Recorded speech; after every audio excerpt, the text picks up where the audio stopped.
L'invité du jour, animé par Aurélie Véron.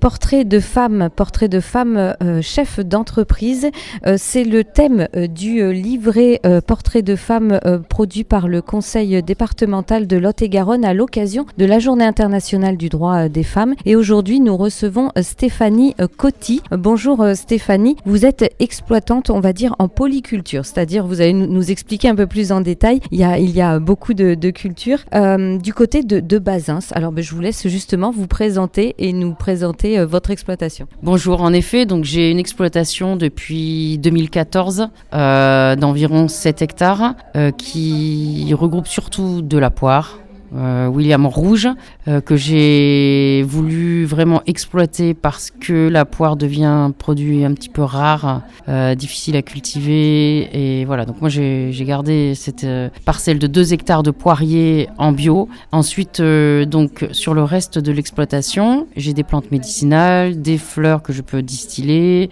j'ai des arbres, des noisetiers, voilà, j'ai des pêchers. En fait, tout ce que je peux, tout ce que j'ai trouvé sur les terrains et tout ce que j'ai pu replanter pour en fait avoir une diversité maximum de cultures. Voilà, en me disant mais ça va permettre d'éviter un maximum de maladies, ça va faire du changement au niveau des sols parce qu'en fait, quand j'ai repris cette exploitation, elle n'était pas en bio et donc les sols étaient un petit peu appauvris et je pense que ça permet d'enrichir les sols aussi. Alors Stéphanie, on va revenir aux origines. Il me semble, je peux peut-être me permettre de dire que vous avez eu plusieurs vies, voire vous avez plusieurs vies dans une journée même. Expliquez-nous, quel est votre parcours professionnel ? Donc je suis, donc en effet, oui, je suis infirmière libérale depuis 2007 et infirmière depuis 97. Voilà, donc je suis tombée sur cette exploitation dans le Lot-et-Garonne complètement par hasard.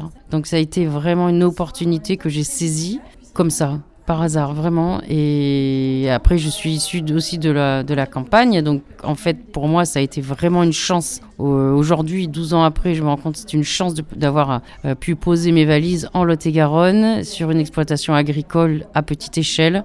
Et en fait, en grandissant et en faisant grandir mon exploitation et ma distillerie, je suis de plus en plus persuadée qu'il faut de la polyculture pour protéger nos plantes et protéger notre territoire, justement, et nos valeurs de culture.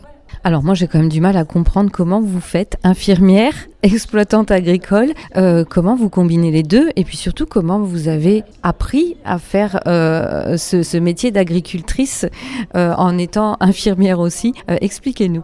Alors là, je ne fais que ça. C'est-à-dire que dès que j'ai fini, par exemple, une semaine en tant qu'infirmière, je me jette dans mes champs, parce que j'ai pris du retard, ou je me jette sur l'embouteillage, la distillation, ça dépend. Voilà, par contre, je me suis mis une règle, c'est je fais à mon rythme. Infirmière, je peux pas faire à mon rythme, ça c'est au rythme de mes patients et des contraintes, c'est comme ça. Par contre, agricultrice et productrice, c'est à mon rythme, et c'est pareil, quand quelqu'un veut de l'eau de vie et que je viens de partir pour une semaine de travail infirmière où les gens savent qu'il va falloir attendre une semaine peut-être pour être livré. Mais bon voilà, ça se fait dans une bonne ambiance. Et donc j'ai appris le métier d'agriculteur sur le terrain, vraiment. Donc au début, j'ai demandé de l'aide dans le village. Je suis allée chercher des gens qui m'ont vraiment aidé, des hommes qui m'ont vraiment très gentiment épaulé pour la culture, pour pouvoir enrichir mes sols.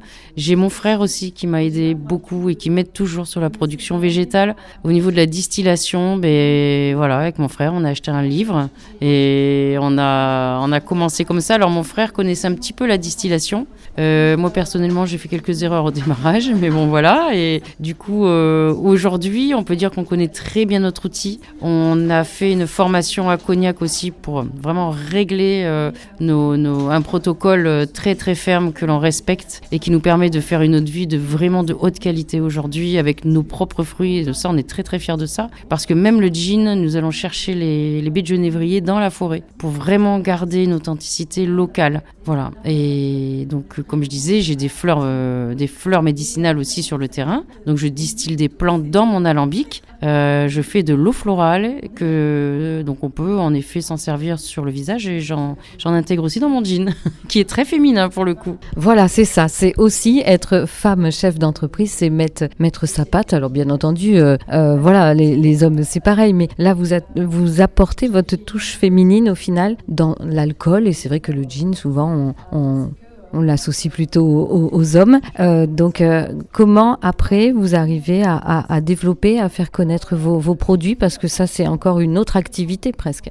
Ah, c'est une activité à temps plein. C'est peut-être un peu ma faiblesse parce que la production demande beaucoup d'énergie. Alors après, j'ai un très bon réseau dans mon métier d'infirmière.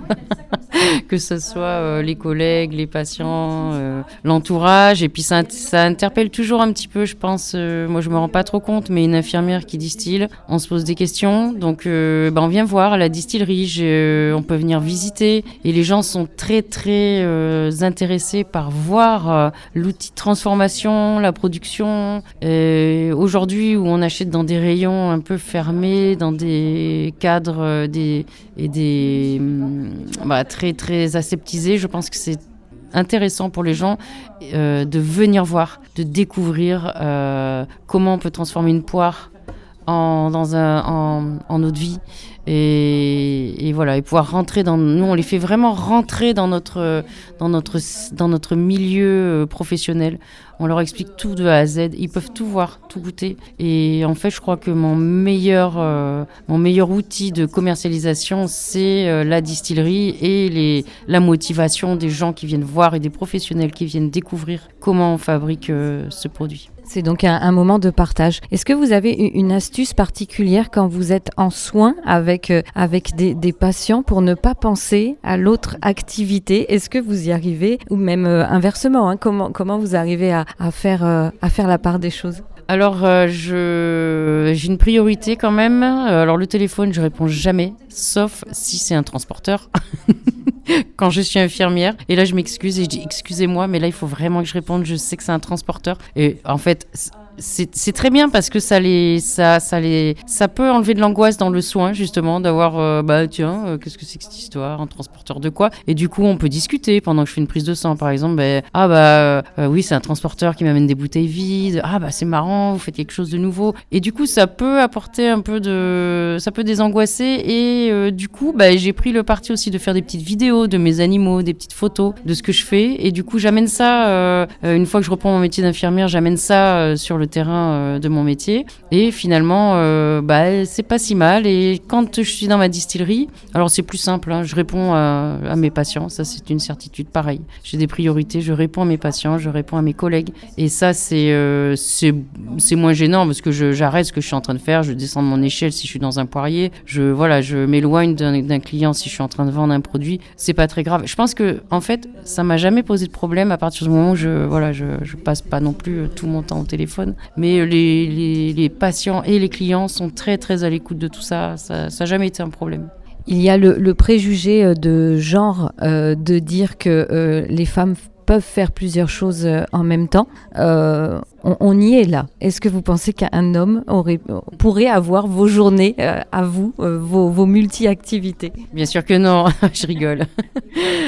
Oui, en fait, il faut une concentration extrême. Après, j'ai une hygiène de vie. J'essaye d'avoir une très très bonne hygiène de vie. Voilà, je dors tôt, j'ai une vie sociale très diminuée, ce qui me va très bien parce que je rencontre beaucoup de gens dans mes deux métiers. Voilà, donc je fais très attention à mon environnement, l'environnement qui pourrait me stresser et du coup me faire perdre un peu mes moyens dans ces deux activités. Et j'essaye de me préserver aussi au niveau des accidents. Je me suis rendu compte au démarrage que dans mon métier de distillateur et d'agriculteur, il y avait beaucoup aussi de dangers. Donc j'essaye de faire très attention pour pas me mettre en danger parce que je pense que si j'ai un accident, je mets mes deux métiers entre parenthèses et ça, c'est compliqué. Ce serait compliqué. Donc il faut faire attention. Alors Stéphanie Coty, est-ce que vous avez des projets, des nouveaux objectifs pour votre entreprise ? Alors oui, je développe une nouvelle gamme de liqueurs parce qu'on était beaucoup sur les eaux de vie, les alcools durs un peu. Donc l'eau de vie, le gin, c'est des alcools à haut degré. Et là, j'ai envie de développer des liqueurs sur les plantes que j'ai chez moi. Voilà. Donc on a commencé par le sureau. Ensuite, j'ai développé une liqueur de plantes, alors qui se fait sur plusieurs mois, puisque en fait, je cueille fraîchement des plantes et des fleurs en fonction de la saison à laquelle elles sont à maturité. Donc, je vais démarrer dans quelques semaines, je pense là, et puis au fur et à mesure de la maturité des plantes, je vais finir presque au mois de octobre-novembre pour la liqueur de plantes locale de la saison 2026. Et donc après, je vais faire des assemblages plus simples entre deux plantes, parce que par exemple la liqueur de plantes locale, il y aura au moins une vingtaine de plantes, et la liqueur par exemple, je peux faire une liqueur de 2 plantes. Alors du coup je peux développer en fonction des demandes des clients aussi et de mes patients, développer des liqueurs qui pourraient être intéressantes pour le marché. Bon, en tout cas, voilà une activité très intéressante. Et vous l'avez dit, c'est ouvert aussi au public. Vous donnez la possibilité de découvrir cette activité. Donc, si on souhaite en savoir plus sur votre exploitation, comment est-ce que l'on peut faire ? Est-ce que vous avez un visuel sur Internet ? Qu'est-ce que l'on peut faire ? Alors, vous pouvez nous retrouver, si vous tapez distillerie Lot-et-Garonne, les vergers de Titoy, vous trouverez assez facilement mes coordonnées. Il n'y a que mon numéro de téléphone, donc vous pouvez pas vous tromper. N'hésitez pas à laisser un SMS, comme ça c'est plus visuel, parce qu'en plus avec 2 métiers, des fois j'oublie quand on m'appelle, alors qu'un SMS, j'oublie jamais. Et il y a toujours quelqu'un qui pourra vous recevoir, je suis jamais loin, et on peut toujours trouver un moment pour que vous puissiez venir découvrir nos produits, la distillation, la fabrication, voilà. Eh bien, en tout cas, merci beaucoup Stéphanie Coty. Merci beaucoup, puis n'hésitez pas, vous pouvez aussi nous retrouver dans le livre Femmes du Lot-et-Garonne, chef d'entreprise 2026. C'était l'invité du jour, animé par Aurélie Véron.